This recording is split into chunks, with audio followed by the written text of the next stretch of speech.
sabia que temos uma biblioteca inteira à nossa disposição? Através do Studio, você encontra 2 ambientes que são fundamentais para a sua experiência. O sistema Minha Biblioteca, com diversos livros responsivos e até mesmo leitura em voz alta para você conseguir adquirir conhecimento de qualquer lugar. Além disso, também temos a Biblioteca Unicesumar, com diversos periódicos e artigos científicos. Nestes 2 ambientes, você encontra as bibliografias básicas e complementares de todas as matérias do seu curso. Tá esperando o quê? Acesse unicesumar.edu.br/biblioteca e expanda agora os seus conhecimentos. Unicesumar EAD. O futuro começa agora. Sejam todos bem-vindos à nossa aula. Então, hoje nós vamos estar caminhando para a unidade 4 da nossa apostila, com o tema Rotação, Cinemática e Dinâmica do Movimento Circular Uniforme. Então, na aula de hoje, nós vamos ter uma junção de tudo aquilo que nós estamos vendo ao longo das nossas últimas 3 aulas. Então, lembrando que na primeira aula nós estudamos o que era posição, o que era velocidade, velocidade escalar, aceleração. Então, nós vamos trazer um pouco desses conteúdos para a nossa aula de hoje. Na nossa segunda aula, nós estudamos o que era o movimento retilíneo uniforme, né, que também vai ser um conteúdo que nós vamos utilizar na aula de hoje. E na aula passada, nós estudamos o que era os vetores, né, como o que nós tínhamos de força. Então, nós vimos que eram as forças de campo, as forças de contato, nós entendemos o que eram as leis de Newton, e hoje nós vamos utilizar esses conceitos para entender a dinâmica do movimento circular uniforme. Mas antes de nós iniciarmos nossa aula de hoje, eu tenho alguns recados importantes. O primeiro recado é referente à nossa aula extra. Ela já foi gravada, ela está com o Victor, nosso professor mediador, e ele está fazendo a edição final do vídeo. Acreditamos que até amanhã, no mais tardar quarta-feira, essa aula já seja postada para vocês. Bom, aí nós temos já lá no conteúdo extra uma aula referente à nossa aula 2, que era do movimento retilíneo uniforme, em que eu explico para vocês a equação horária e explico como que nós fazemos o cálculo do encontro de automóveis. Aí ainda estão sendo editadas outras aulas referente aos exercícios que nós teríamos feito naquela aula, mas acabou não dando tempo. Então, não se preocupe em relação a esse conteúdo, ainda vão ter aulas extras sobre ele. E a nossa aula passada, a aula extra referente ao conteúdo das leis de Newton, ela já foi gravada e ela vai ser postada para vocês ainda essa semana. Então, fiquem atentos ali na questão do material extra, que é exatamente isso, para ajudar vocês, tanto naquilo que ficou com dúvida das aulas anteriores, como também uma continuidade da nossa aula passada. É um vídeo um pouquinho longo, mas daí eu fiz a explicação para vocês do que são as leis de Newton, a diferença de peso e massa, e expliquei como fazer a decomposição de vetores e o método poligonal. Então, estão todos nesse vídeo extra. Assistam ele, tentem resolver o exercício. Depois que vocês assistirem o vídeo, tentem também fazer os exercícios da apostila. Aí, qualquer dúvida, vocês mandam para o nosso professor mediador, o Victor. Bom, o que nós vamos trabalhar na nossa aula de hoje? As nossas metas de aprendizagem, que é descrever o movimento de rotação, os conceitos de período, frequência e como determinar a relação entre período e frequência, e apresentar as unidades no sistema internacional, que é o Hertz e o RPM, e o conceito de velocidade angular. Para nós trabalharmos com conceitos de velocidade angular, do movimento circular uniforme, em alguns momentos da aula eu vou fazer uma retomada do conteúdo lá do ensino médio, quando a gente começou a estudar o que são os ângulos, como determina a velocidade angular.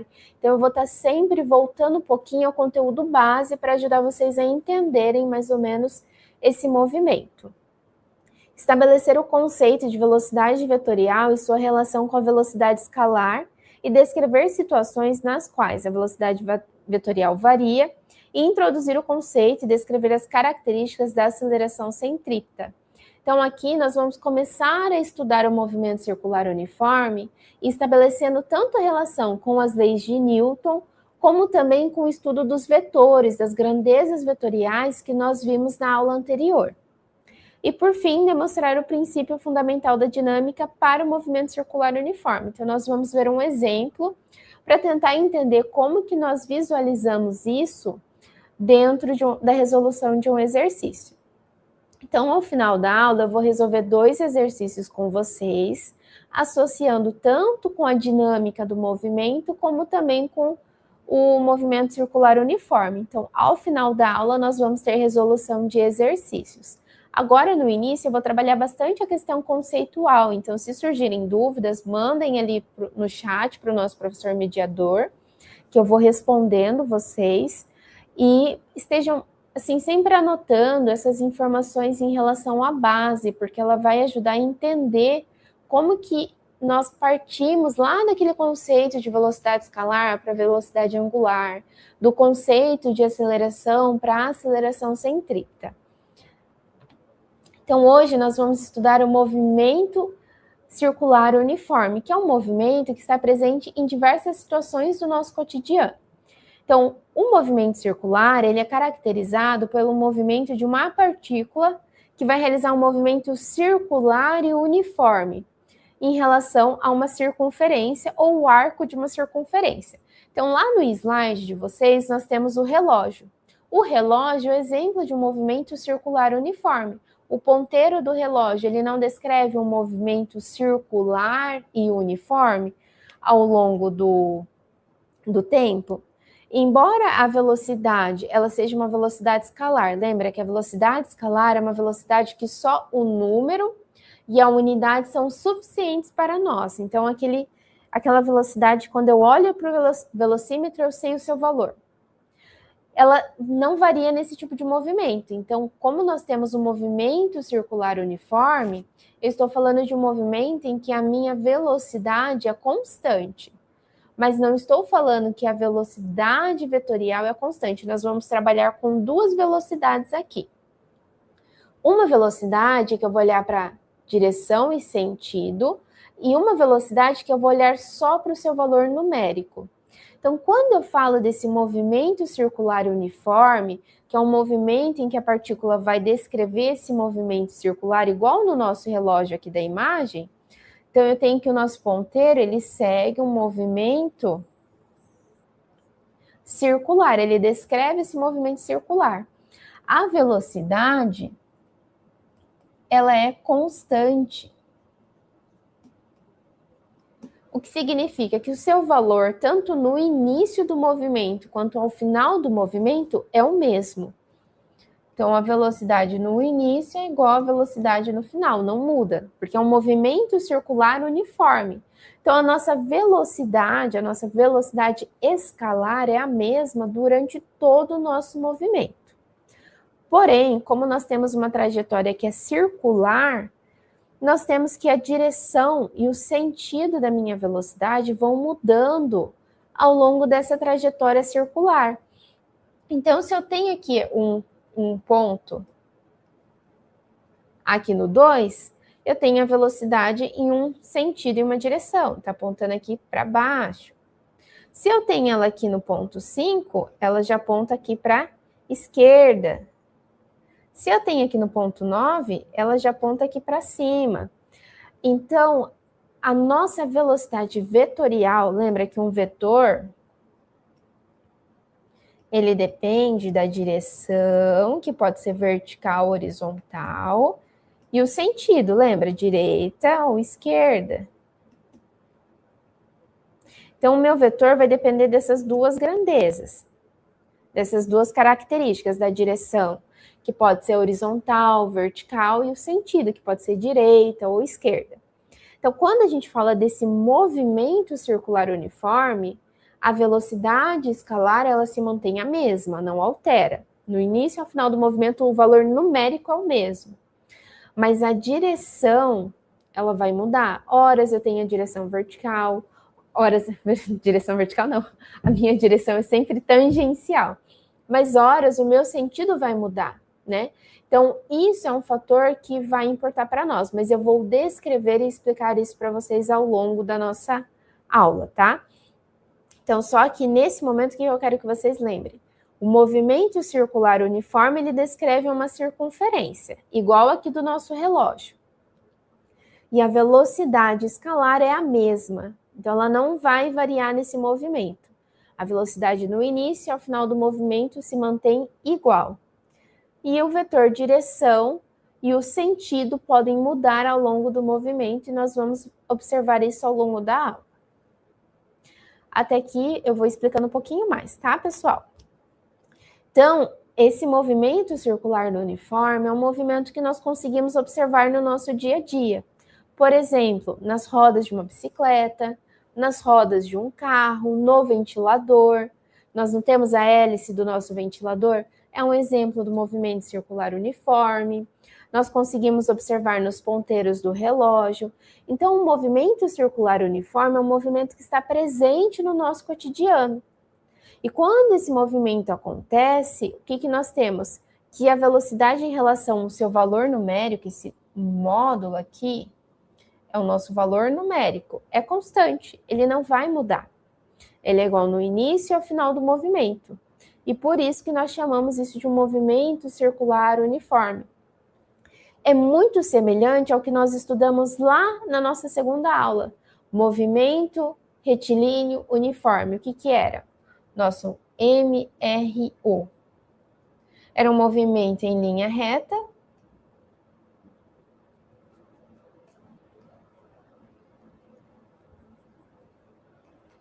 Com velocidade constante.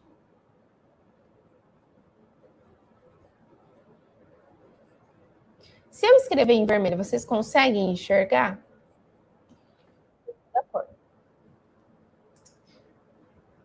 O Vaguinho, eu acho que é Wagner, qualquer coisa você me corrija, perguntou se no motor elétrico também.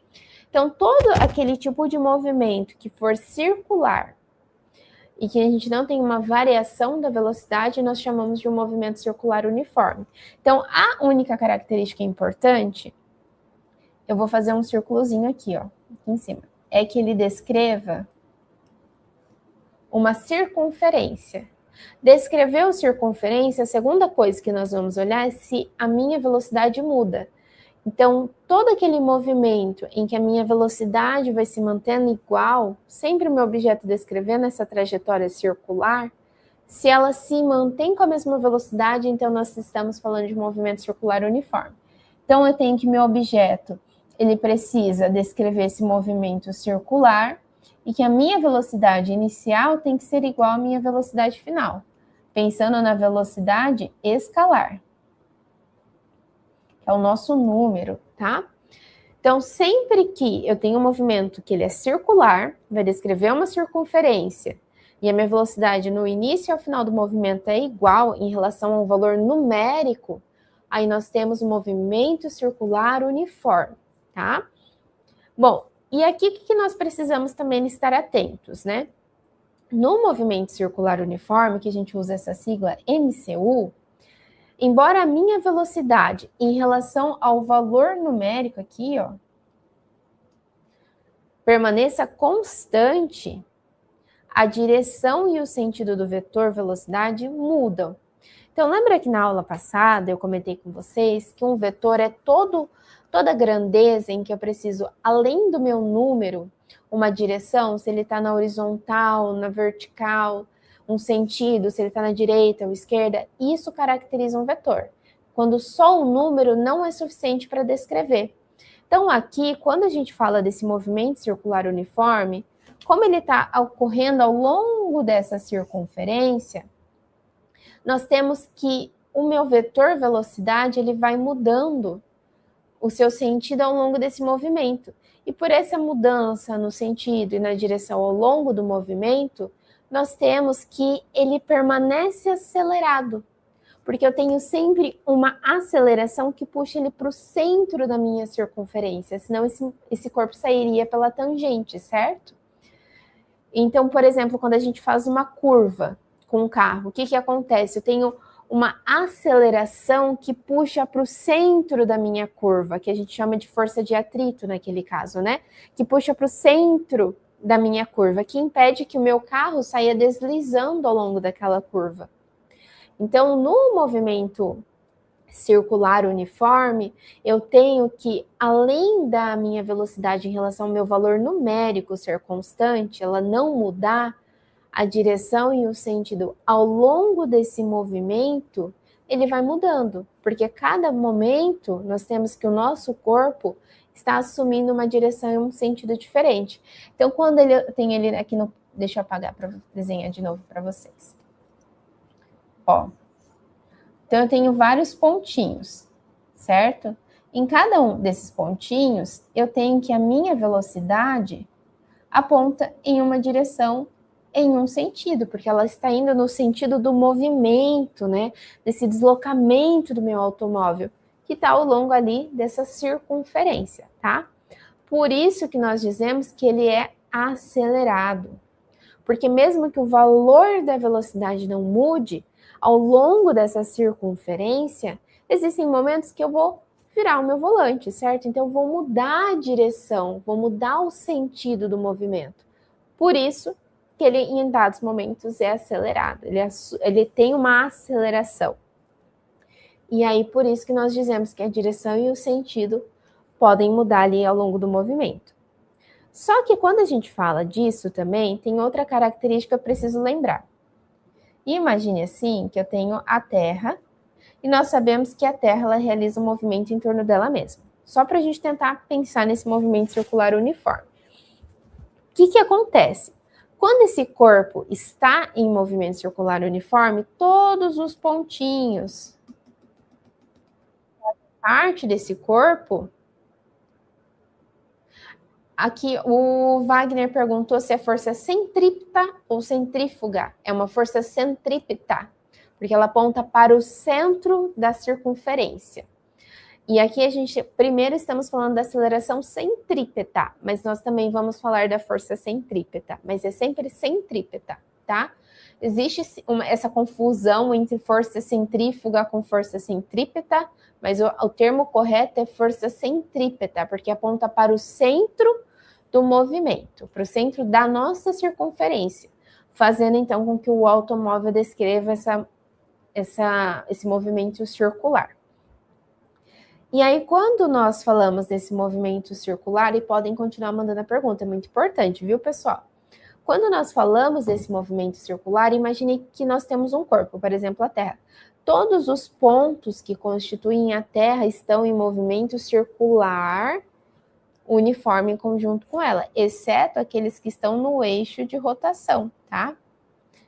Só os pontos que fazem parte do eixo de rotação, então imagine esse risco aqui, ó, nosso eixo de rotação.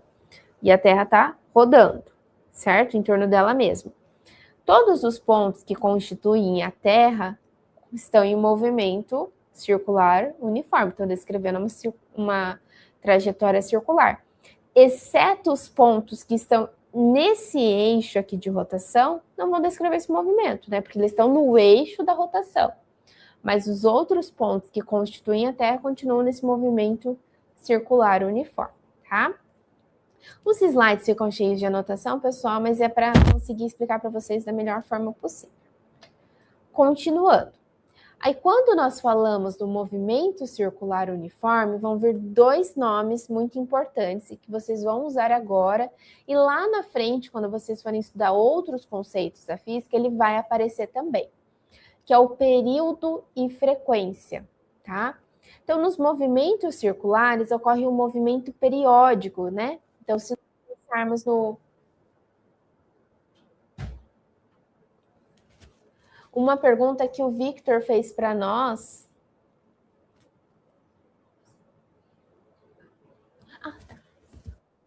Pessoal, quando nós falamos do movimento circular, surgiu uma dúvida do Victor. Ele diz assim, no último item, ele vai identificar o movimento circular, mas não vai mostrar a direção, certo? Sim, quando nós falamos de um movimento circular uniforme, nós vamos pensar na direção e no sentido, tá?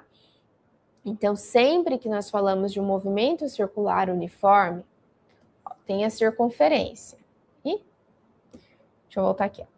Tem a circunferência. Vou apagar aqui, ó.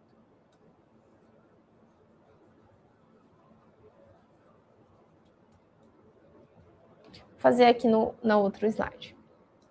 Nós temos a nossa circunferência, certo? Aí imagine, deixa eu pegar até outra cor de caneta. Imagine que esse pontinho aqui, vou desenhar 3 pontinhos. Ponto 1, 2, 3. Ele vai ter velocidade. A velocidade, nós vamos ter duas velocidades. Uma velocidade que é a velocidade escalar. A velocidade escalar, ela está associada ao valor numérico. Então, é o nosso número. Pode ser 10 metros por segundo, 20 metros por segundo. É um valor que vai se manter do início ao final da trajetória.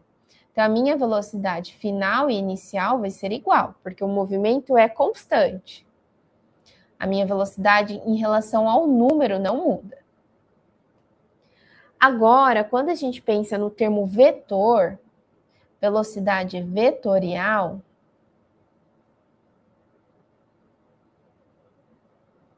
eu vou depender da direção, que pode ser vertical, horizontal, e o sentido, esquerda, direita.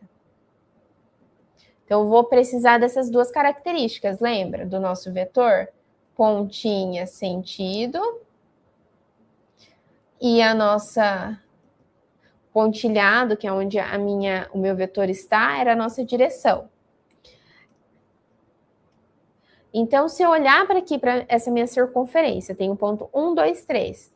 Então, aqui, ó, tem o vetor velocidade. Tá numa direção e um sentido. No ponto 2, vetor velocidade, numa posição e um sentido. No ponto 3, mesma coisa, numa direção, no sentido. Então, nos 3 pontos, eu tenho o mesmo número de velocidade. Por exemplo, 10 metros. No V1, V2, V3, eu vou ter 10 metros. Então, a velocidade 1, 2 e 3 é igual em relação ao número. Por exemplo, todas elas são iguais a 10 metros por segundo. Número igual. Mas a direção e o sentido desse vetor, que é essa setinha, foi mudando para cada um dos pontos. Então, nesse sentido, o que nós dizemos é que a direção e o sentido do meu vetor velocidade, ele muda, porque é uma trajetória circular, né? Senão nós teríamos ali o nosso carro, o nosso objeto, saindo pela tangente ao longo do movimento. Então, o fato desse meu vetor velocidade mudar a direção e o sentido é que mantém esse corpo descrevendo esse movimento circular, tá?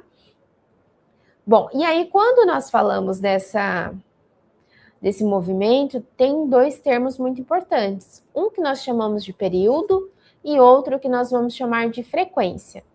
O período, né, nós falamos que nos movimentos circulares, os movimentos são periódicos. Isto é, um movimento que vai se repetir ao longo de um determinado tempo. Então, por exemplo, o movimento do ponteiro do relógio, ao longo do tempo ele não vai repetir nessa mesma trajetória circular? Tanto que nós conseguimos ir sabendo as horas, da 1 da madrugada até meio-dia, do meio-dia até meia-noite. Ele vai descrevendo ali esse movimento circular que vai se repetindo. Então, nós sabemos que esse ponteiro, ele vai variando ao longo do dia.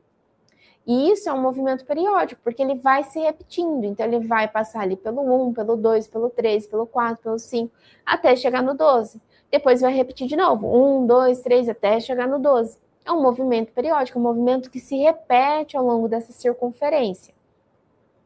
Aí, além desse movimento periódico, que é um movimento que se repete, igual o pêndulo, não é um movimento que se repete, vai e volta. Nós temos o período. O período, ele corresponde ao tempo necessário para completar uma volta completa. Então, por exemplo, o ponteiro do relógio, quanto tempo ele leva para dar uma volta completa? Ele leva 60 segundos para dar 1 minuto e ele vai levar 60 minutos para dar 1 hora. Então, o período, ele vai descrever quanto tempo leva para um determinado objeto completar uma circunferência, igual o relógio. Quanto tempo levou para o relógio chegar até o ponteiro? 12, por exemplo. Então, nós sabemos que O período é exatamente isso, é o tempo que leva para terminar uma circunferência. E já a frequência, ela está associada ali com o número de voltas. Quantas voltas eu consigo dar dentro de um intervalo de tempo? Então, a frequência, eu vou até anotar aqui de um jeito diferente também. A frequência, representada pela letra F, é o número de voltas que eu consigo dar na minha circunferência e o tempo que eu levo. Então, dentro de 1 minuto, quantas voltas o ponteiro do relógio dá? Dentro de 1 hora, quantas voltas o ponteiro do relógio dá? Então, é nesse sentido. Quantas voltas eu consigo dar ao longo de uma circunferência dentro de um intervalo de tempo?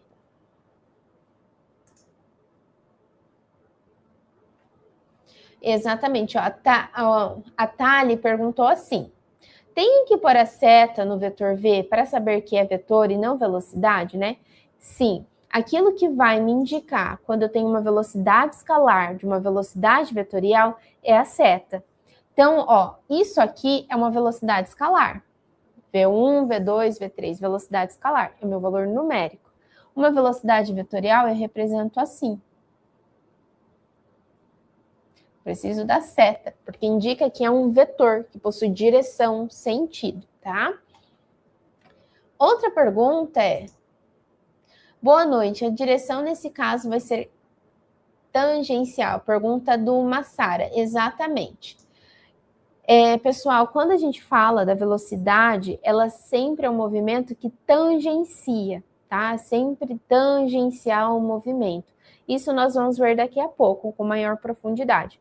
Mas a velocidade é um vetor que tangencia o movimento, tá? Ele toca ali a pontinha da circunferência e vai estar tangenciando essa circunferência, tá? Sempre em direção ao movimento.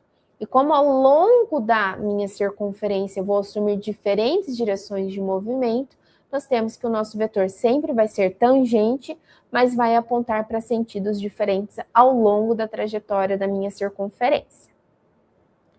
Bom, aí quando nós falamos aqui, voltando para o conteúdo de período e frequência, quando nós falamos de período, eu quero saber quanto tempo eu levo para uma volta. Então, o período é o tempo que eu levo para realizar uma volta. E já a minha frequência, ela está relacionada com o número de voltas que eu dou dentro de um intervalo de tempo. Então, período, vou fazer aqui em cima, período vai ser 1 sobre frequência, tá? E a minha frequência é 1 sobre período. Então, a frequência, ela pode aparecer de duas formas. Quando eu não estou relacionando com o período, é o tempo que eu levo, quantas voltas eu consigo dar dentro de um intervalo de tempo. Então, é o número de voltas e o intervalo de tempo, tá?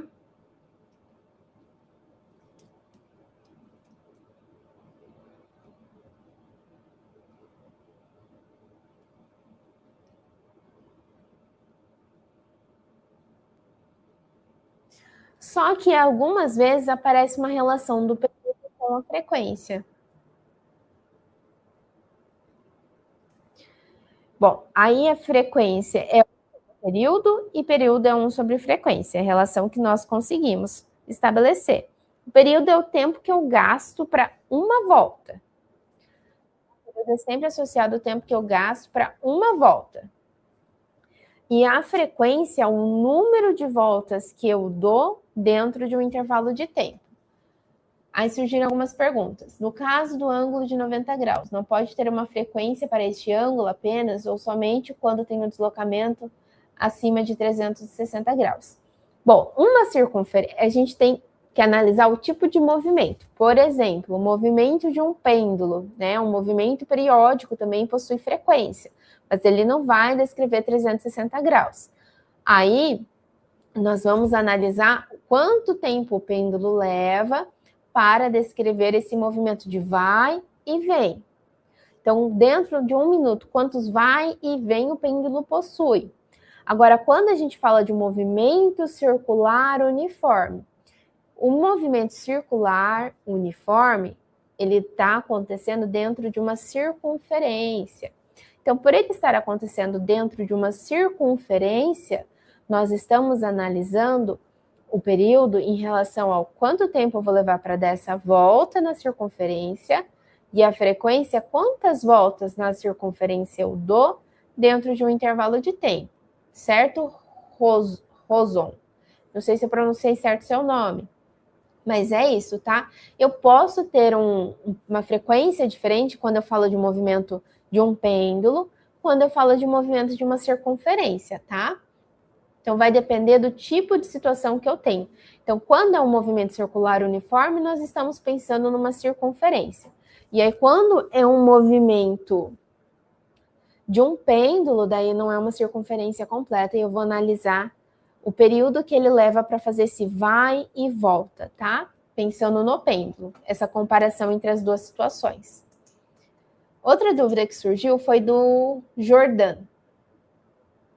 Ele perguntou, professora, então eu só vou estar no modo tangente quando estiver em movimento. Exatamente, toda vez que nós falamos da velocidade, vale para qualquer movimento, seja ele circular uniforme ou para um movimento retilíneo uniforme, a velocidade ela sempre é tangente ao movimento desse corpo. Mas para nós termos uma velocidade, nós precisamos que esse corpo esteja em movimento, tá? Senão a nossa velocidade é nula. Daí o nosso vetor, né? O módulo do nosso vetor seria 0. Espero ter conseguido responder sua pergunta, Jordan. Qualquer coisa vocês vão mandando ali no chat, tá?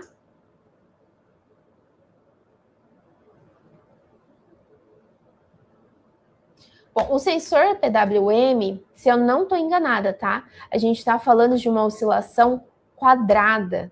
Eu lembro de ter estudado ele em algum momento, o ano passado, quando eu dei aula sobre isso. O sensor PWM, a gente está falando de outro tipo de oscilação, tá? Aí a gente está falando de outro tipo de frequência, não do movimento circular uniforme. Então, nós teríamos que analisar o tipo de onda que eu tenho para saber o tipo de frequência que eu tenho. Mas se eu não estou enganada, o PWM, a gente está falando de ondas quadradas. Se eu não estou enganada, porque eu lembro de ter dado esse conteúdo uma vez para os meus alunos. Aí a gente está falando de outro tipo de movimento, daí a gente analisa outro tipo de frequência de acordo com a situação. Então, se eu tenho um pêndulo, eu tenho uma frequência diferente. Então, eu vou analisar a quantidade de vezes que aquele movimento se repete em relação ao meu pêndulo, ao movimento do pêndulo. Se eu falo de um PWM, quando a gente fala que ele vai de 0 a 100, porque a gente está descrevendo que no PWM, as nossas portas, elas vão simular o ligar ou desligar a luz, por exemplo, né? Quando a gente usa ele num LED, num Arduino, né? Quando a gente monta, por exemplo, o sistema PWM numa placa protoboard, né? Nós temos que, a gente vai fazer, por exemplo, que o meu LED, ele simule esse nosso interruptor, quando a gente liga e desliga um circuito, então eu vou fazer com que o meu LED acenda e apague. Quando ele acende, eu tenho que o meu PWM vai para 100%, e quando ele apaga, ele vai para 0%. Então, é como se eu tivesse ligado e desligado o meu interruptor. Aí, o que faz com que esse movimento PWM ocorra? São as minhas oscilações, que são ondas quadradas. Aí, eu vou analisar a oscilação para mim pensar na frequência, mas não é assim 0 a 100%. Aí, eu vou analisar o movimento da minha onda quadrada, tá? Essa oscilação quadrada, para entender como que acontece a frequência em relação a uma porta PWM. Espero ter conseguido explicar a sua pergunta, Spark. Mas o PWM, ele é exatamente a mesma coisa da gente ligar e apagar o interruptor da luz. Então, faz com que meu circuito vá de 0 a 100%. 100% a luz do LED acende, 0% a luz do LED apaga. E aí, essa variação é como se a gente estivesse trabalhando com um interruptor dentro de um circuito, mas sem necessariamente adicionar um interruptor no nosso circuito.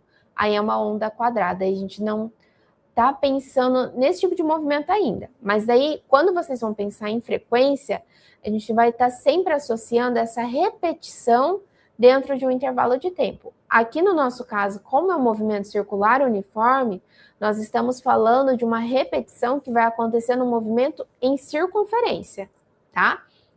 Mas aí vocês vão analisar sempre em relação ao movimento, né? Se você tem um pêndulo, uma circunferência, uma porta PWM, que daí é uma onda quadrada, daí a gente está falando de um movimento ondulado, são coisas que a gente vai analisar de acordo com o tipo de movimento que nós temos.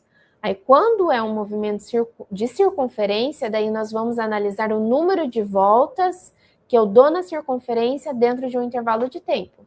Então, no relógio, dentro de 1 minuto, quantas voltas meu ponteiro consegue dar ali na circunferência? Tá? É nesse sentido que nós vamos pensar. Bom, aí quando nós falamos da frequência, nós temos o nosso Sistema Internacional de Medidas. Lembra lá da nossa primeira aula? Que toda grandeza, ela tem uma unidade. A nossa frequência é o Hertz, né? Que é quantas voltas eu dou em relação aos segundos. Então, se eu falo assim que que eu tenho deixa eu pensar, um objeto, ele dá em 1 minuto 5 voltas, em 60 segundos ele dá em 1 segundo ele dá 5 voltas. Então eu tenho 5 Hertz, porque a cada 1 segundo eu dei 5 voltas. Ou se eu falo, por exemplo, que se eu estou falando de por exemplo, de um motor, eu tenho que esse motor ele faz 5 rotações por minuto. Então, eu falo que ele tem 5 RPM, que são rotações por minuto. No Sistema Internacional, a gente usa o Hertz, mas pode aparecer para nós também rotação por minuto, tá? Então, vai ser o RPM, tá? Quando eu tenho Hertz e quero passar, quando eu tenho RPM, quero converter isso para Hertz, eu só preciso lembrar de dividir por 60, tá? Outras dúvidas surgiram. Júlio Bins, ele perguntou se é a PWM sonoidal. Eu acredito que sim. Pergunta do Márcio. Prof, boa noite. Quando eu aciono uma engrenagem, por exemplo, usando um solenoide para dar ponto de partida, mais ou menos uma coisa assim? Exato. Quando a gente fala do movimento circular uniforme, a gente vê isso em engrenagens, nós vemos isso no ventilador, nas rodas. Então, ele é algo muito presente no nosso dia a dia.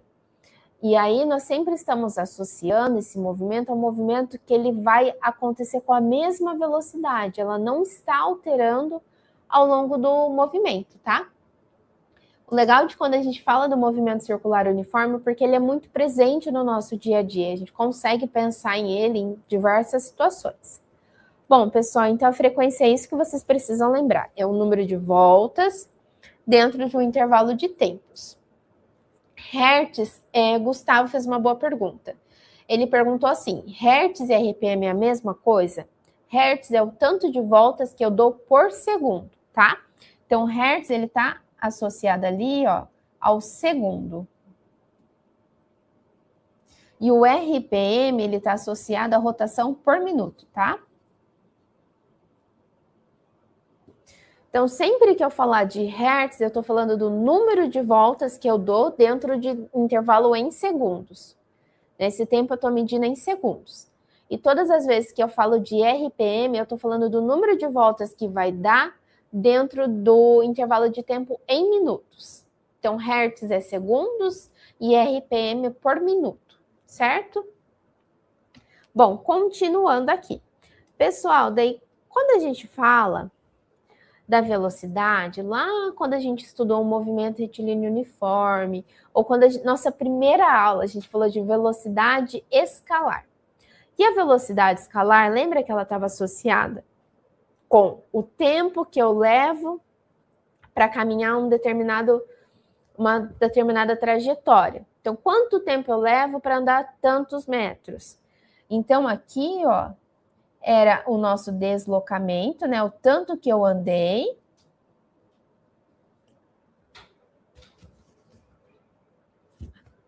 É o tanto que eu andei pelo tempo que eu levei, tá? Isso era a velocidade. Então, todas as vezes que eu falo de velocidade, nós estamos associando ao tempo que eu levo. Só um minuto, pessoal. Eu vou prender meu cabelo, senão vocês não conseguem me ouvir com clareza, tá? E fica aparecendo um ruído. Então, quando a gente fala de velocidade, ó, aqui no nosso quadro, nós temos que a velocidade é o tempo que eu levo para realizar uma trajetória. Então, quando eu saio ali daquele ponto P e chego no ponto P'. Então, essa distância é o nosso ΔS, é o tanto que eu andei. O ΔT é o tempo que eu levei para descrever esse movimento. Então, a velocidade é o tanto que eu ando pelo tempo que eu levo, certo? Isso é a nossa velocidade. Agora, nós vamos começar a trazer esse conceito de tanto que eu andei pelo tempo que eu levei, descrevendo uma trajetória circular dentro de uma circunferência, tá? Então, ele muda um pouquinho a forma como nós vemos isso, certo?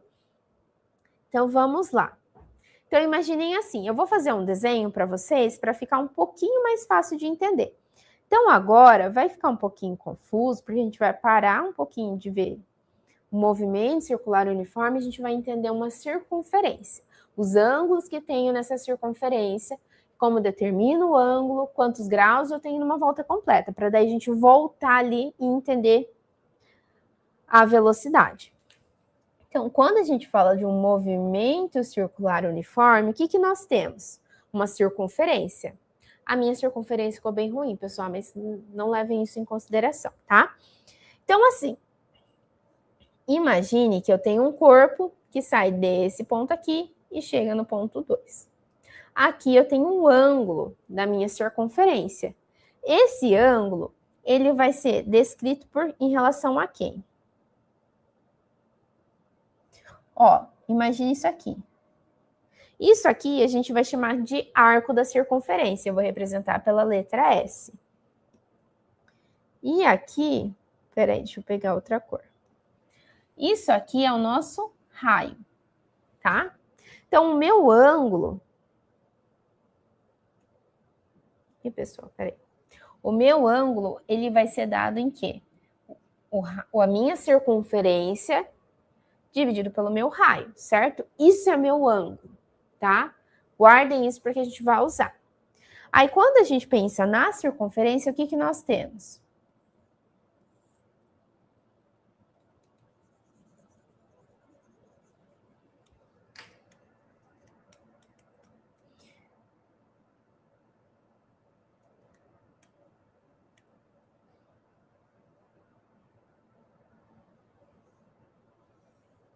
Certo? Aqui eu tenho 0, 90, 180, 270 e aqui em cima 0 e aqui 360, certo? Se eu fosse pensar isso em radianos, eu teria isso aqui. Tenho 0, π sobre 2, tenho π e 3π sobre 2. E quando eu tenho 360 graus, eu vou ter que é 2πr, certo? Outra informação importante, porque nós vamos tentar entender a velocidade pensando nisso aqui, tá?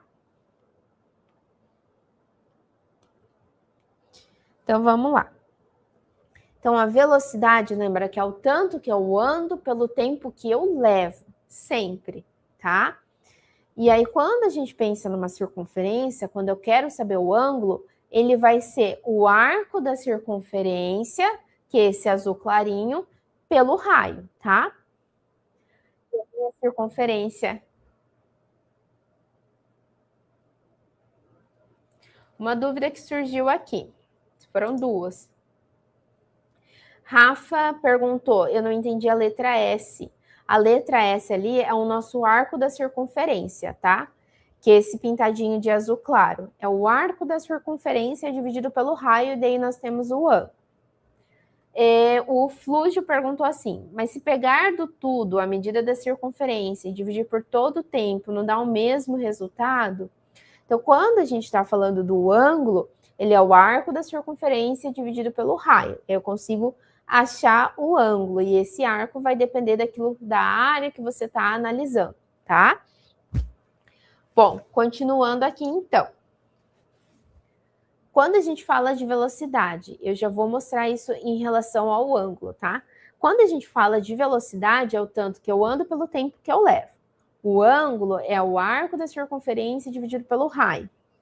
Então, se nós fôssemos pensar no tanto que eu ando pelo tempo que eu levo, aí a gente consegue estabelecer uma relação com o movimento circular uniforme, porque daí a gente está olhando agora pelo tanto que eu ando dentro de uma circunferência, mas o tanto que eu ando, quando a gente pensa numa volta completa, não é um dos nossos 360 graus, isso não é o nosso 2πr, uma circunferência completa não tem 2πr. Então, quando a gente pensa no tanto que eu ando, imagine aqui, ó. Deixa eu fazer um desenho. Vou apagar esse raio para a gente desconsiderar ele um pouquinho. Imagine isso aqui, ó.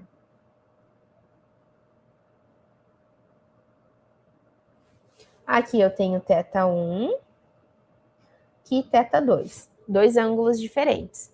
Aqui eu tenho meu corpo saindo do ponto 1, e esse corpo vai chegar aqui no ponto 2.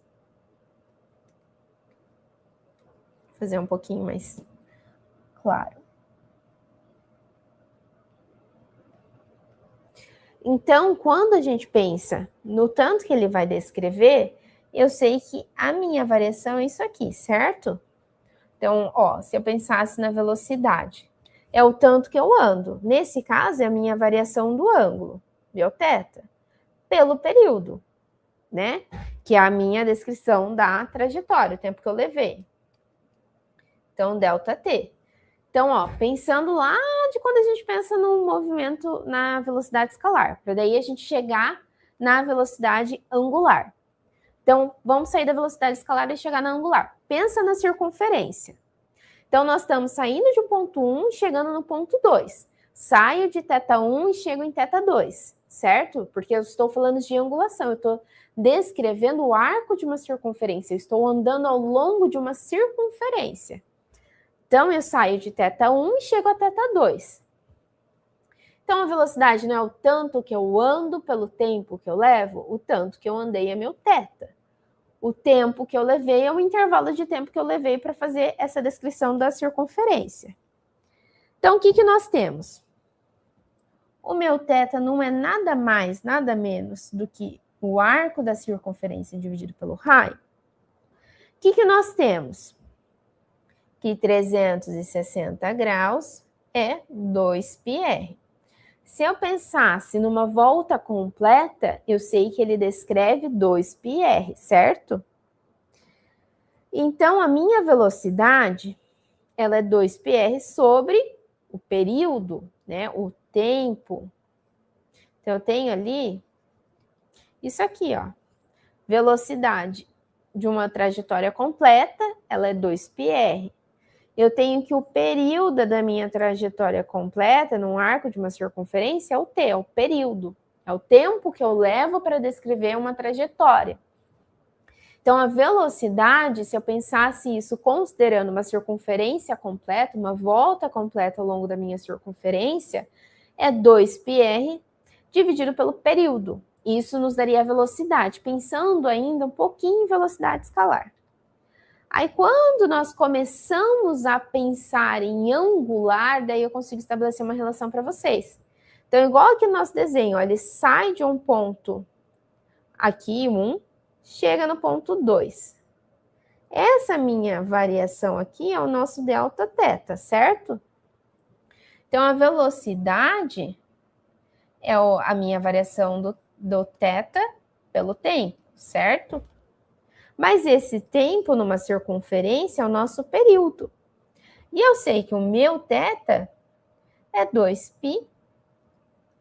Meu θ é S sobre R. Só que quem é meu SS no meu caso aqui? O que nós temos de S? Que é a circunferência descrita. Então, ele está saindo de um θ1, chegando num θ2. Então, ele descreve essa variação do θ, e isso aqui, esse Δθ, é o nosso arco da circunferência. E quem que é o nosso θ? É o arco da circunferência sobre o R. Se eu pensasse no arco da circunferência como uma volta completa, eu tenho que meu θ é 2πr, que é o nosso raio, dividido pelo raio. Corto raio com raio, então eu tenho que a velocidade angular é 2π sobre o nosso período, certo? E aí, o desenho está um pouquinho caótico, pessoal, mas eu espero que vocês estejam entendendo.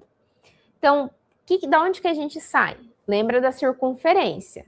A nossa circunferência, o ângulo, ele é o arco da circunferência, o tanto que eu vou andar ao longo desse arco pelo raio.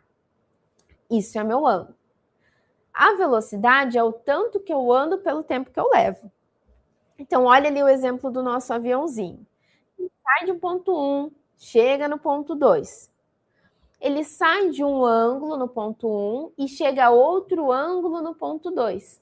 Agora, quando eu penso nisso, numa volta completa, eu sei que 360 graus é igual a 2πr,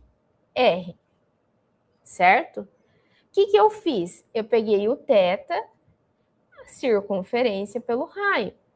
Só que se eu estou pensando numa volta completa, o arco da minha circunferência é 360 graus, que é o nosso 2πr. Então, o θ é esse 2πr sobre r. Cortei r com r, meu θ é igual a 2π. Apagando aqui para ficar mais fácil de vocês enxergarem. Aí, da onde que está saindo as minhas equações? Quando a gente fala de circunferência, a minha velocidade, o tempo é o período. É a minha volta, quanto tempo eu levo para realizar uma volta. Então, numa circunferência, o nosso intervalo de tempo é o período, certo? Então, já sei isso. Sei que a minha velocidade, aqui ele já está dizendo, é o tanto que eu ando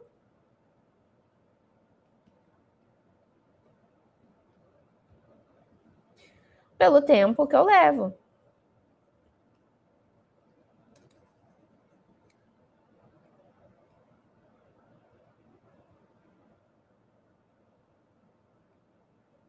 Então, vai ser, ó, tanto que eu ando, é o meu θ, meu ângulo, 2π, que a gente acabou de descobrir para uma volta completa. Tempo que eu levo é meu período, que então é 2π sobre t, cheio de velocidade, certo? Ó, o Edson falou assim, mede a rapidez com que o objeto gira em torno de um eixo, definida pela taxa de variação do ângulo de rotação pelo tempo. Exatamente, em outras palavras, a minha velocidade angular é o tanto que eu ando pela circunferência dentro do período. Então, quanto tempo eu levei para dar essa volta ao longo da circunferência? Exatamente isso, é o tanto que eu levo para andar na circunferência pelo tempo que eu levo. Exatamente, Edson, muito bom. E aí eu consigo achar a nossa velocidade angular. Mas daí, nós temos uma relação interessante que nós podemos ver. Quando a gente fala do meu período, eu tenho essa relação aqui, ó. Período é 1 sobre f. Então, eu tenho aqui que, ó, 2π, 1 sobre f. Toda vez que eu tenho uma divisão por fração, eu repito a primeira e inverto a segunda. Então, vai ficar 2π vezes f sobre 1. Lembra que todo número sozinho é a mesma coisa se ele tivesse dividido por 1. Então, é 2π sobre 1 dividido por 1 sobre f. A primeira fração, 2π sobre 1, repito, e inverto a segunda. Quem era denominador passa a ser numerador, quem era numerador passa a ser denominador. Então, fica 2π vezes f sobre 1.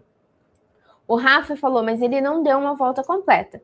Ali eu coloquei um exemplo de um avião para a gente entender o que era esse arco da circunferência.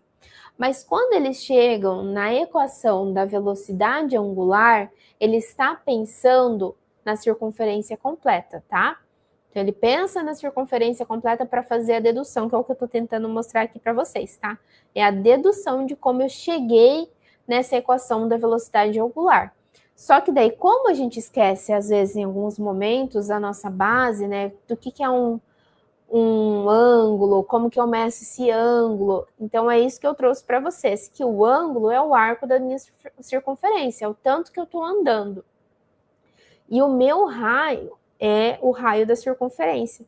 Então, o ângulo, ele é dado por essa relação da minha o tanto que eu ando no arco da circunferência pelo raio. Isso é o ângulo. Aqui a gente está falando da variação do ângulo, né?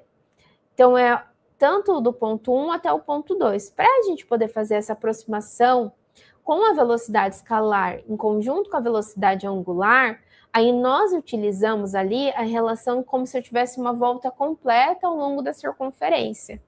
Aí, quando eu considero uma volta completa, daí eu chego a esses valores, tá? Isso é a dedução.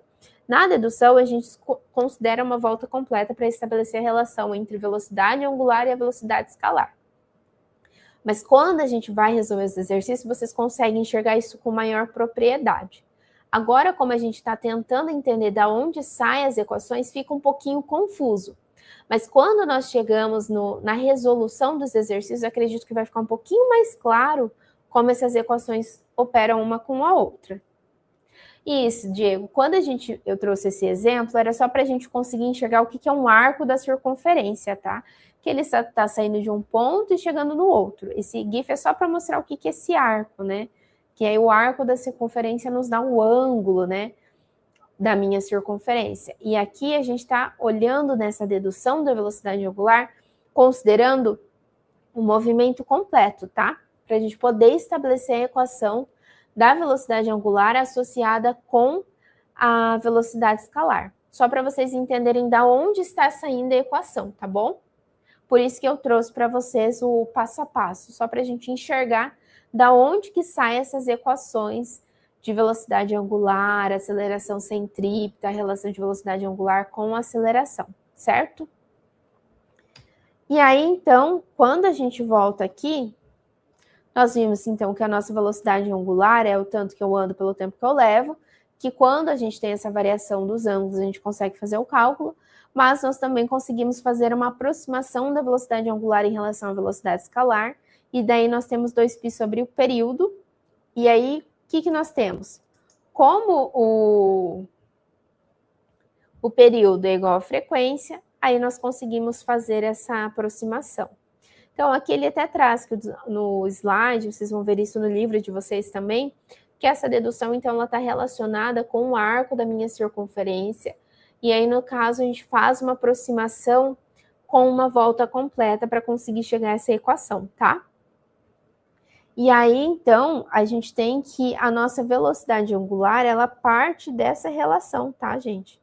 Quando a gente fala da velocidade angular associada com a velocidade escalar, ela parte dessa relação que nós consideramos ali para a equação uma volta completa, tá?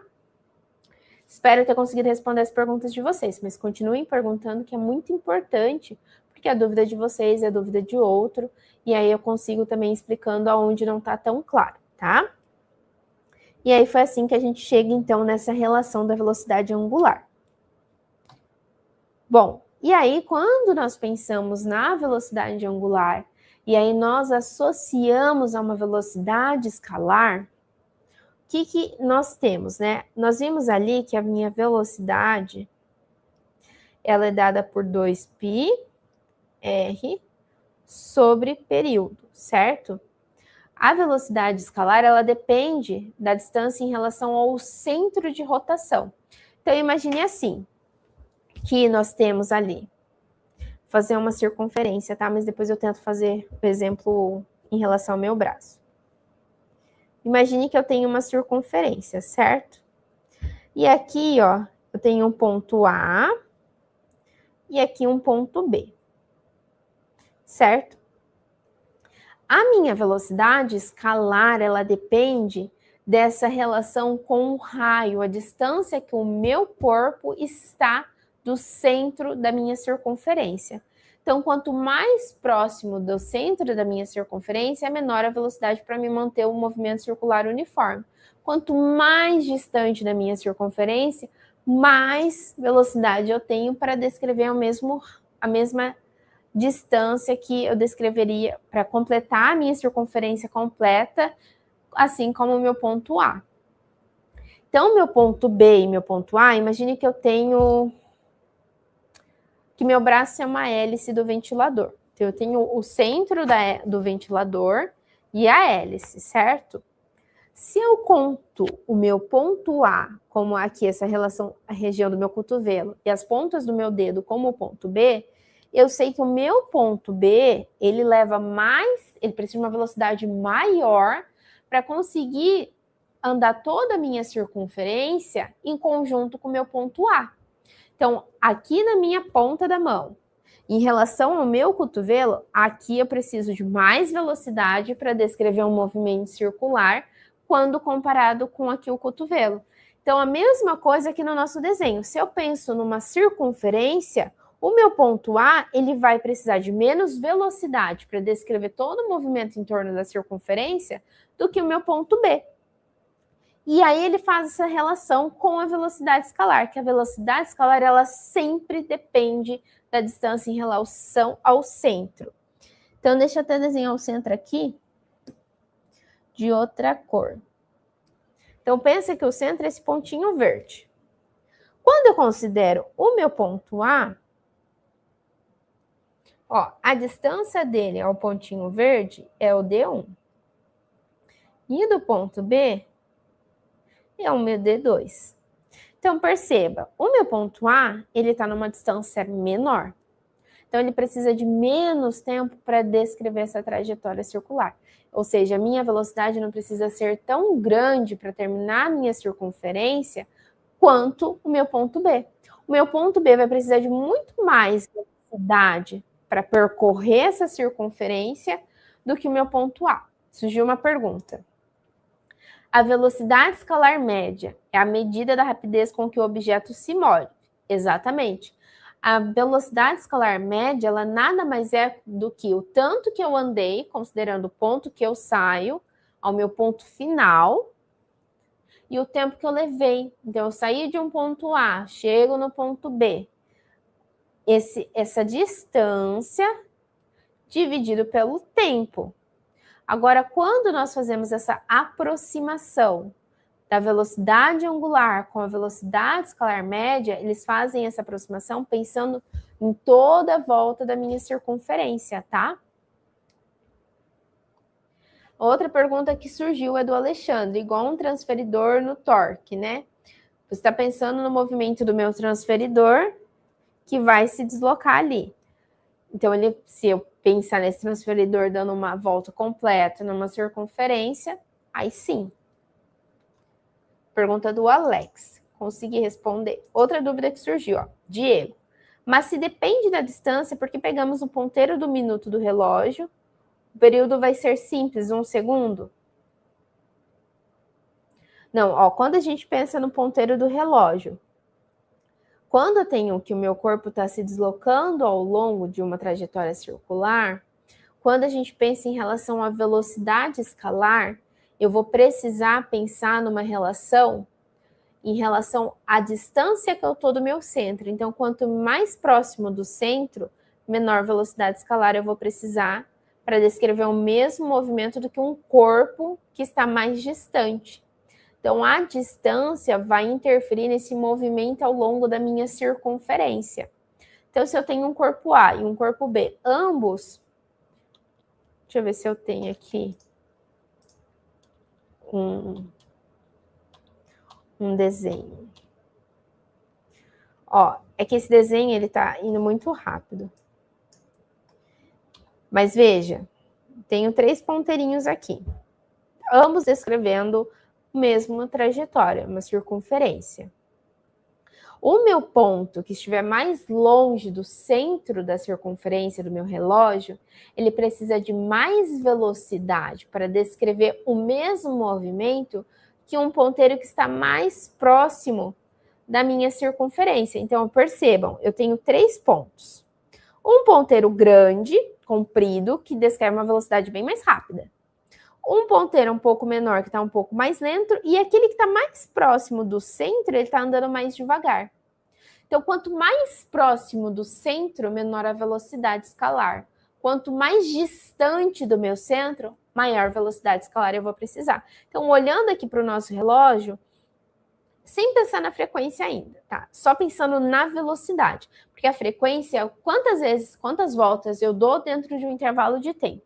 A velocidade escalar, quando ela é associada à velocidade angular, ela está relacionada também com a distância em relação ao centro de curvatura. Então, a velocidade angular vezes a distância em relação ao centro de curvatura, tá? Então, quanto mais longe eu estou do meu centro, mais velocidade eu preciso descrever o mesmo movimento que um corpo que está mais próximo. Então, percebam que eles estão descrevendo o movimento de circunferência. Mas o maior ponteiro, ele anda mais rápido. E o ponteiro mais próximo do centro anda mais devagarzinho.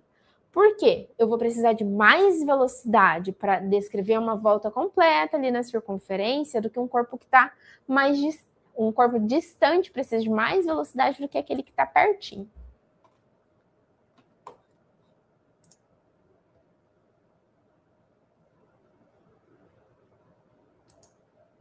Uma dúvida que surgiu da profissão mãe. Se eu usar um compasso para medir a distância do centro do ponto, será a mesma do arco? Ó, a distância do centro da minha circunferência até um ponto no meu arco é o raio. Agora, a volta ao longo da minha circunferência, a gente dá em relação a graus ou a radianos, tá? Então, lembra desse desenho aqui, ó. Esse aqui. Quando nós falamos de distância em relação ao centro, imagine que isso é a minha circunferência, é o seu centro. Do meu centro até a minha circunferência, a gente chama de raio. A distância entre o centro até o ponto da minha circunferência é o raio. Agora, quando a gente fala desse deslocamento ao longo da circunferência, eu estou pensando nos ângulos 0, 90, 180, 270, ou nos radianos, 0, π sobre 2, π, 3π sobre 2, tá? Mas excelente pergunta, pessoal, continue perguntando. Bom, continuando então.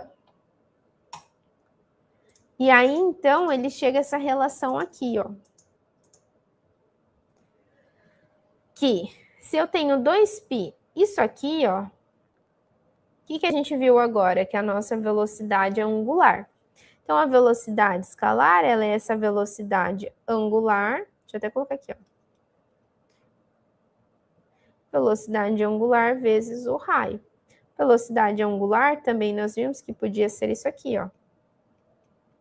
2π vezes f. Que ficou aqui, ó, sobre o raio. Exato. O Diego fez uma pergunta assim, tipo quando aumenta o tamanho do arco de uma bicicleta, quanto maior a roda, maior velocidade. Exato, quando eu quero descrever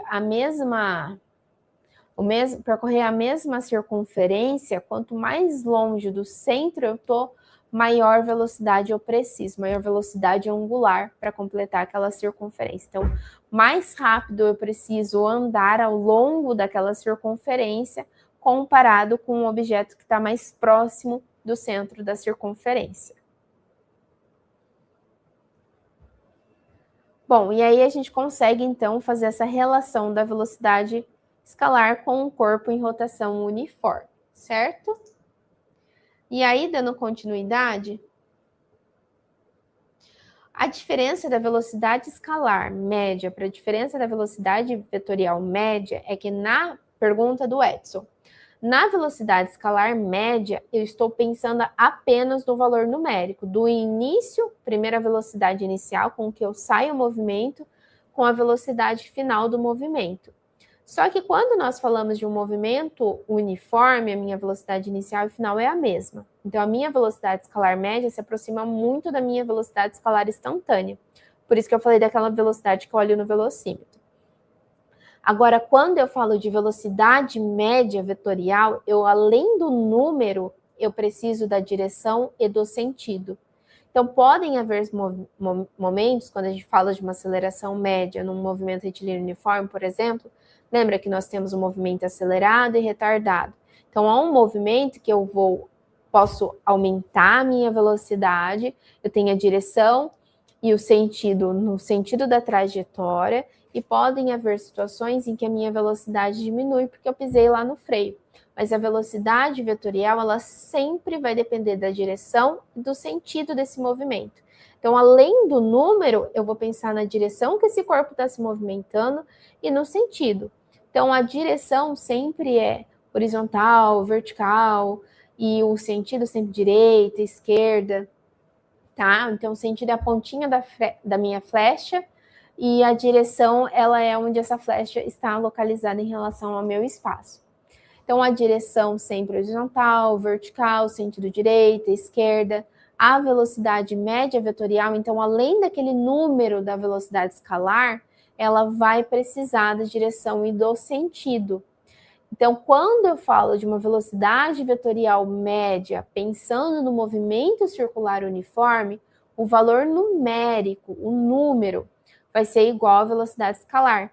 Só que além desse número, eu preciso saber a direção e o sentido da velocidade, tá?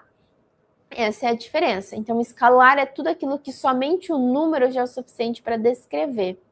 E a média, ela precisa da direção e do sentido. Senão, eu não consigo descrever o movimento. Grandezas vetoriais sempre precisam da direção, do sentido e do valor numérico. E grandezas escalares precisam somente do número e da unidade de medida. Espero ter conseguido responder a sua pergunta, Edson. Excelente pergunta. Quando o arco é maior, precisa de uma força maior? Não necessariamente. A gente vai fazer a decomposição das forças e analisar cada uma das situações. Porque quando a gente pensa em forças, a gente está pensando em todas as forças que atuam sobre aquele corpo. Então, eu preciso analisar a força resultante que atua sobre aquele corpo.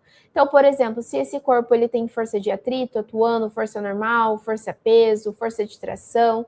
Então, eu vou analisar as componentes da força como um todo no meu movimento, tá? Então, uma diferença ali quando a gente fala sobre o movimento é que a gente sempre está associando a mais coisas, né? Forças, a gente analisa o conjunto de forças que atuam sobre aquele corpo. Pessoal, para a gente tentar fechar essa ideia, que provavelmente eu não vou conseguir explicar todo o conteúdo, mas toda vez que eu não explicar todo o conteúdo, eu gravo aula extra no sábado e o Victor lança para vocês na próxima semana, tá? Eu vou resolver um exercício que eu acho que vai ficar mais claro essa relação da velocidade, tá? Da velocidade, período, frequência, tá bom? Então, vamos lá. Então, a gente vai resolver um exercício que nós vamos estabelecer a relação com a velocidade, com o raio, com o período. Tem aceleração centrípeta, mas eu não faço aceleração e aceleração eu faço no vídeo, mas pelo menos vamos fazer da velocidade para a gente entender como essa fórmula está relacionada numa situação, como que a gente resolve um exercício que eu tenho velocidade angular, tá? Mas fiquem tranquilos, que aquilo que eu não consigo dar nessa aula eu gravo vídeo extra, para vocês não serem prejudicados, tá bom? Então, vamos lá. O exercício diz assim, ó.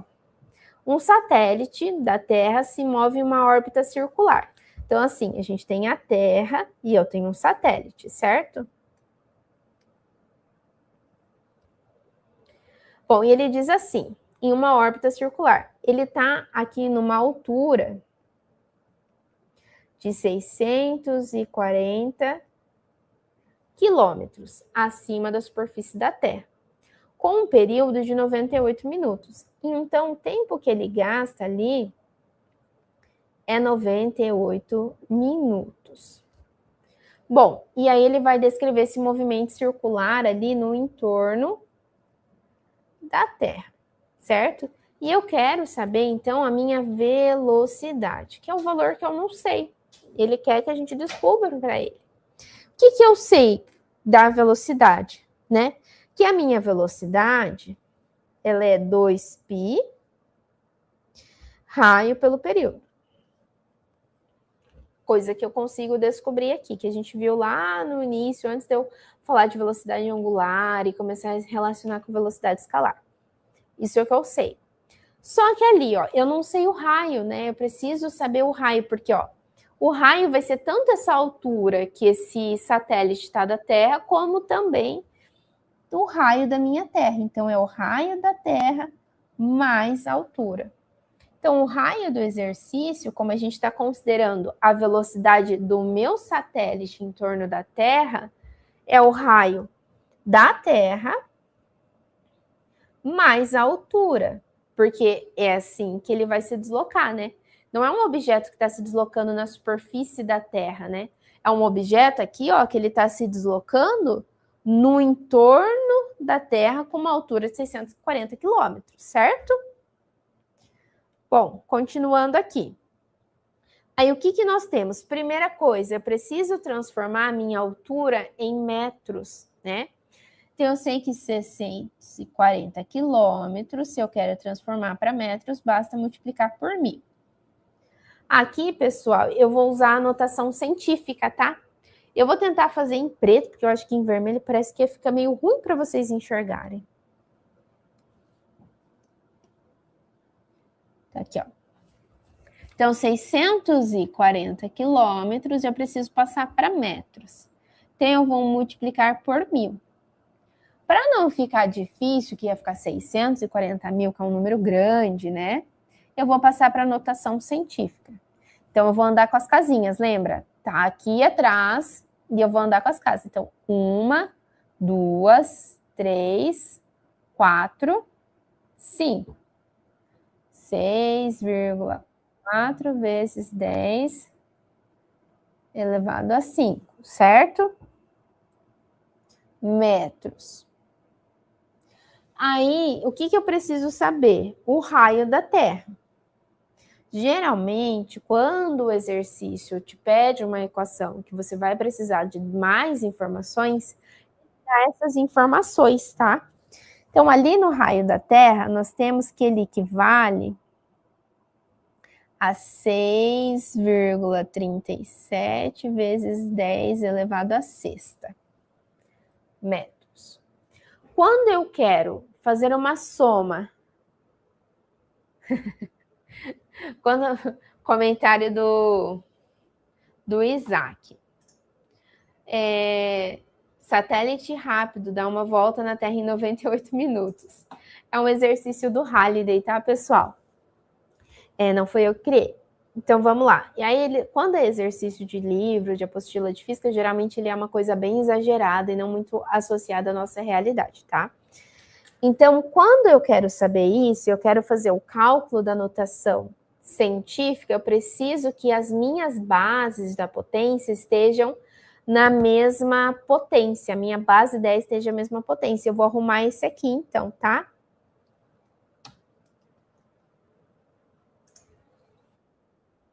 Então, vai ficar... Vou arrumar aqui o de cima. Fica 0,64 vezes 10 a sexta. Para conseguir fazer uma soma, eu preciso que a minha base seja a mesma. Porque a sexta, 0,64, porque essa vírgula, no lugar de parar aqui no 6, eu parei aqui atrás, tá? Então, o meu raio vai ser assim, ó. 6,37 vezes 10 elevado a sexta, mais o raio da Lua ali.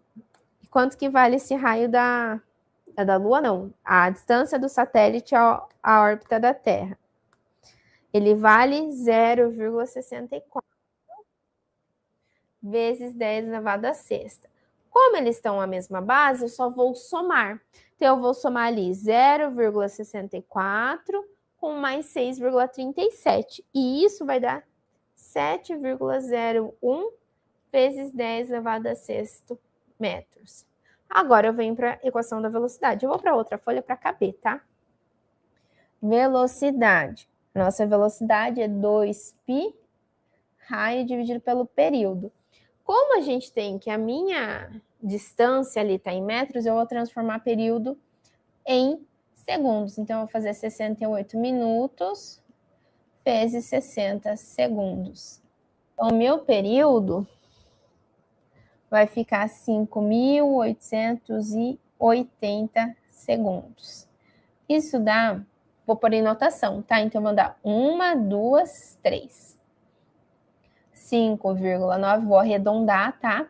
Vezes 10 elevado a 3 segundos. Deixei tudo em notação para que a gente não saia de um valor muito alto. Pessoal, 6,37 foi uma dúvida da Beatriz e da Laís. Ele é o raio da Terra. Vamos voltar aqui, ó. Como a nossa órbita, ela está a 640 quilômetros acima da Terra, aí nós vamos contar o raio da Terra mais o raio mais a altura do meu satélite. Isso tudo vai dar o raio, né? Para ele realizar esse movimento em torno da Terra, certo? Só apontando aqui, eu sei que vocês não vão enxergar direito, só para vocês enxergarem. O exercício, ele não deu o raio da Terra, tá? Eu tirei esses dados. Ele dá para a gente a órbita, né? A distância, a altura que ele tá em relação à Terra, mas ele não deu o raio da Terra, daí eu tirei esse dado, tá bom? Mas geralmente os exercícios, principalmente quando nós temos as provas do ENAD, eles dão todas as informações necessárias para vocês fazerem o cálculo. Mas os exercícios dos livros de física, infelizmente, eles pressupõem que nós já sabemos alguns dados, e aí eles acabam não trazendo eles para nós, tá bom? Então, o raio da Terra, aqui, ó, RT, ele é esse 6,37 vezes 10 a sexta. Aí, para facilitar a conta, eu coloquei 640 mil metros, né, que eram nossos quilômetros, e eu passei para metros, multiplicando por 1.000. Aí, para deixar tudo na mesma base, coloquei na base 6 igual ao da Terra. Então, ficou 0,64 vezes 10 a sexta, porque aqui, ó, não dá para ver direito, mas era a quinta. Então, eu só andei com a vírgula na frente do 6, tá? Então, 6,37 mais 0,64, e isso ficou 7,01 vezes 10 a sexta. O exercício não deu, tá, Roson, o raio, porque normalmente os livros de física consideram que nós já sabemos esses dados. Mas daí eu trouxe para vocês, tá? Mas quando é exercício de ENAD, assim, eles costumam dar esse valor. E aqui, então, a gente faz a substituição dos dados. 2π, lembra que, vou até colocar aqui o valor, tá? 3,14 aproximadamente, que é a nossa constante, vezes o raio da Terra, que é 7, mais o raio mais a altura da órbita, mas o raio deu um total de 7,01 vezes 10 a sexta, dividido pelo nosso período, que vai ficar 5,9 vezes 10 a terceira. Por que coloquei tudo em notação? Para a gente trabalhar com números pequenos, tá, pessoal? Quanto maior o número, mais difícil o cálculo. Então, quando a gente coloca em notação, facilita na hora de calcular. Então, a nossa velocidade, ela vai ser 6,28, multipliquei 3,14 por 2, vezes 7,01 vezes 10 elevado à sexta. Tudo isso dividido por 5,9 vezes 10 à terceira. A minha velocidade, daí eu vou multiplicar 6,28 vezes 7,01. Isso vai dar 44,02 vezes 10 elevado à sexta. Dividido por 5,9 vezes 10 à terceira. Quando nós... Pessoal, outra dúvida que surgiu. Como nós... Aqui é 98 minutos, tá? Como nós tínhamos em minutos, eu passei para segundos, tá? Para ficar metros por segundo e não metros por hora, tá? Obrigada, Victor. Victor me avisou que eu tinha colocado 68 minutos ali, não 98, tá? Então, a nossa velocidade, o que eu vou fazer? Todas as vezes, vou fazer até em cor diferente, vou destacar aqui para vocês. Eu tenho uma divisão com notação, o que eu vou fazer? Eu vou dividir o número... Então, eu vou dividir 44,02 por 5,9. Isso vai dar 7,46 vezes. O que eu vou fazer? Eu repito a minha base 10 E aí, aquilo que está no nosso expoente, que é o 6 e o 3, eu vou repetir o primeiro, menos o que está ali no nosso numerador. Expoente do numerador, menos 3, tá? Aí, isso vai dar 7,46 vezes 10 elevado a 3 metros por segundo, que seria a mesma coisa do que 7,46 quilômetros por hora. Mas a gente não vai usar quilômetros por hora, a gente só vai usar metros por segundo. E é isso, pessoal. Só o que eu preciso lembrar sempre, quando eu tenho divisão e eu tenho notação, o meu expoente da base de baixo, ele vai passar de subtraindo o expoente da base de cima. Então, divide aquilo que é valor numérico, repete a base, repete o primeiro expoente e subtrai em relação ao expoente que está no nosso numerador. Certo? Bom, pessoal, então, tentem refazer esse exercício em casa, tá? Na próxima aula, a gente vai usar aquele simulador. Na próxima aula, não. Eu vou gravar uma aula extra fazendo o restante desse conteúdo. Então, eu quero explicar o que é aceleração centrípeta, velocidade vetorial, explicar a dinâmica envolvida, segundo a lei de Newton, envolvida no movimento. E aí, eu vou resolver esse exercício aqui com vocês, tá? Que é um exercício que nós vamos associar aceleração centrípeta com decomposição de vetores. Então, eu fiz um mix daquilo que nós vimos na aula passada, junto com o conteúdo do movimento circular uniforme, pensando ali num pêndulo, para vocês tentarem entender ali como que funciona, tá? Um pêndulo cônico, tá? Porque ele vai fazer esse movimento circular uniforme, tá? Então, é isso, pessoal. Por favor, não deixem de assistir as nossas aulas, de participar das aulas ao vivo. Eu fico muito feliz quando vocês mandam as perguntas no chat, que eu vejo que vocês estão participando. Então, continuem mandando, é muito importante a participação de vocês. Eu vou fazer, então, o vídeo gravando o restante dessa aula. Caso vocês tenham alguma dúvida que não ficou muito clara, vocês podem pedir para o Victor me enviar, que daí eu respondo ao longo do vídeo, tá bom? Então é isso, pessoal. Qualquer dúvida, não deixe de perguntar, não deixe de fazer as atividades. No nosso vídeo da aula extra da aula passada, tem um exercício que eu resolvi nele, que eu faço o diagrama do corpo livre para um corpo que está no plano inclinado, que é um padrão dos exercícios do ENAD, que também cai nas atividades que vocês têm da disciplina. Então, olhem ele, analisem o diagrama de corpo livre e tentem compreender como que a gente faz a decomposição das forças. E nele também eu ensino, nesse exercício, como que a gente resolve um exercício em que eu preciso usar o método ortogonal da decomposição das forças dos vetores, tá? Então, deem uma olhada, tentem fazer, se surgir dúvida, perguntem. Então, fiquei muito feliz com a participação de vocês e aguardo vocês na próxima aula, na semana que vem, segunda-feira, no mesmo horário, às 7 horas. E no sábado eu gravo a aula extra para vocês, daí o Victor posta para vocês até terça, quarta-feira, tá bom? Muito obrigada, assistam a nossa aula extra da semana passada, que vai ser postada amanhã. Muito obrigada pela participação de todos, bons estudos, e não deixem de fazer os exercícios tanto da plataforma como exercício da apostila. Tchau, tchau, pessoal, obrigada pela participação.